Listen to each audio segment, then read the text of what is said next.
Yeah, well, I just wanted to bring this up and kind of see what you guys thought about it. Um, so I was thinking about this idea. We've talked about this a lot before, maybe even a few months ago. This idea of time debt and how we spoke about time debt, I would say like maybe 3 or 4 months ago. And the concept of time debt being that if you sit down and plan out your week and you have things that you know you need to get done, let's say on Tuesday, and you don't get those things done on Tuesday, um, when you're in a leadership position or when you're managing a team or whenever these things arise that you don't get done on when you should get them done, there's this idea of that item being tagged with interest. So now it's on your to-do list for the following day and that's added to the next day. And there's obviously a small cost of not getting it done exactly as though it was meant to be done or when it was meant to be done. So there's this idea of treating time like it's money and actually calculating the subsequent debt on that, right? So just to kind of catch people up on that.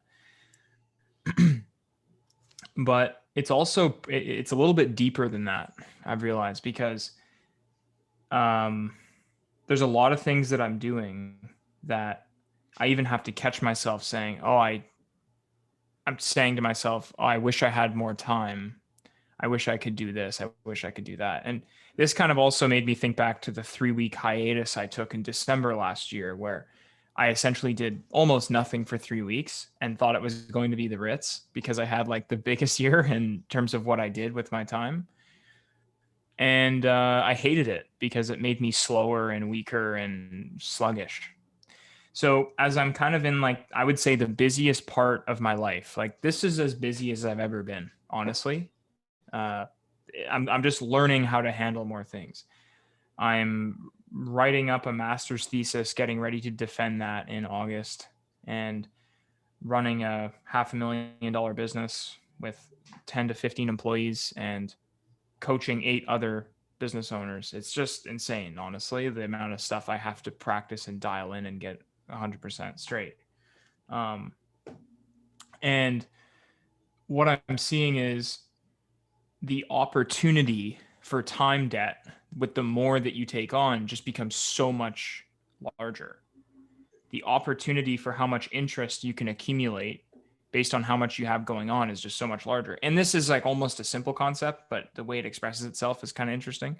So, like, for example, if I was just running a business of my own, uh, I would have time debt be a risk to me, but it would be in a like the interest on my things that I don't get done can only go so high. But if I have time debt going on in my business and in my consulting area of my life where I'm coaching 8 other operators and in school, um, there's like a trifecta of interest that can amount to being way more. It's an exponential increase in time debt interest, right? So if I'm starting to lag behind like one item every 2 days, let's say that I'm not getting done, after 2 weeks, I'm essentially swamped and not getting any, like I almost have to pause and just look backwards and get everything done and kind of just take a day. And it's kind of insane. And the things that for myself kind of suffer are physical health and fitness. Like I usually stop. The easiest sign for myself that I am a little bit overwhelmed is that I stop eating very healthy and I stop working out. And one thing that I've realized, like it's such a weird reflex because those two things honestly make your life easier, right? So, kind of just seeing that convincing yourself to take something out of your schedule to make time for something else as a result of not getting other things done is actually time debt in its worst form. It's like a new level of time debt. And I don't know if I did a very good job of explaining that, but like if time debt gets to the point where it causes you to pause, that is the antichrist essentially, because that essentially shows you that, and that happened to me, I think on Thursday.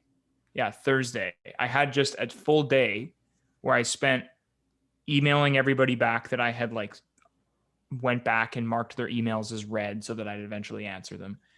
I worked on my thesis for a couple hours. I called all the clients I was supposed, like leads I was supposed to call. I did 20 production planners for that I should have had done already. All of these things I had to like take a day. And the opportunity cost of that day is unknown. What would I have done if I was just full stride, not accumulating the time debt?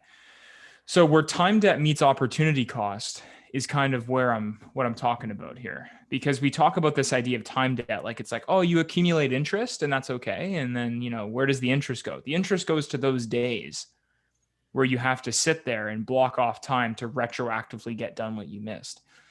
And what suffers is usually things that are also really important to you: health, nutrition, at least for myself, right? And that could be different for anybody else. But the point I wanted to make is just that I guess I realize that there's levels to this time debt stuff, right? There's multiple levels to this. So yeah, I guess I just want to know if you guys experience that at all. Yeah, it's interesting because, essentially you're trying to, you just simply don't have enough time, but in a financial way, right? Mm-hmm. You're consuming more than you're producing. Yeah. And so there comes a point in time when someone's ability to service the debt that they've accumulated is just you basically you either go bankrupt or you have to then basically sell off assets to pay down your debt, and it's not a favorable position, right? And so you have to be really careful on how much debt you bring on, right? You have to be careful on how much you consume, right? Because if you're constantly consuming but you're not producing enough, right, you're spending more than you're making, it's just a recipe for disaster, because eventually that will come to fruition, right? That you will eventually have to face the dragon in the closet, which is that you have too much debt, right? And so in this case, you're having to take an entire day to go pay off all your debts, right? Yeah. And what's interesting too is that if I look at people that I've seen and known well enough to kind of see what they've experienced on a day-to-day or month-to-month basis with regards to running their business, and this is across many different types of business, knowing this now with how far I've pushed myself in terms of how many things I'm juggling and being really present to this idea of time debt is also just a really good predictor of financial debt and how their business is going to run, in terms of you can back out before you encounter financial debt. But if a really good predictor of whether or not somebody will eventually back out to avoid financial debt is how aware of their time debt they are. So yeah. But like similar to the financial side of this, right? It's like learning how to say no. Right? Yeah, that's a problem for sure. But also it's interesting how, like at least financially, to say yes to one thing, okay, is absolutely to say no to everything else you could have bought with that exact same dollar, mm-hmm. right? Mm-hmm. Financially to buy, whatever the math is, a cup of coffee a day ends up being like 60 grand after, 10 years or whatever it is, right? Yeah. Or, whatever the math is, right? So, but you are saying no to 60,000. I mean, in this, there's a bit of a delayed discounting here, right? To say yes to the coffee now, right, and to say yes every day is to say no to the 60,000 later, right?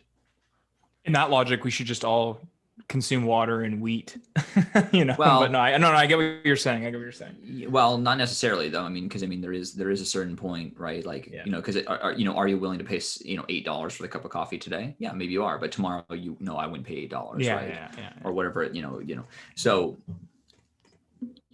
but when it comes to time, I mean, getting really good at saying either no to things, or if there is things that are in your life that are, reoccurring, right? That's ripe for, like, for example, every year I know that I have to do my taxes.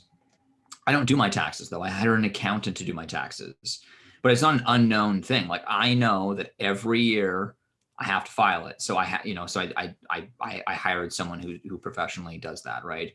That every time you book a painting job that it has to get painted. but you don't paint it. You hire painters, right?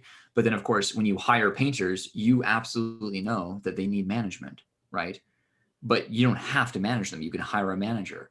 And then, of course, if you have a manager, you need some sort of, boss. Okay. And currently we're that boss, but there's always, but to say yes to a painter is to say yes to a manager, and to say yes to a manager is to say yes to a boss, and et cetera. Right. So it's saying yes to these things. Right. But eventually you can say no.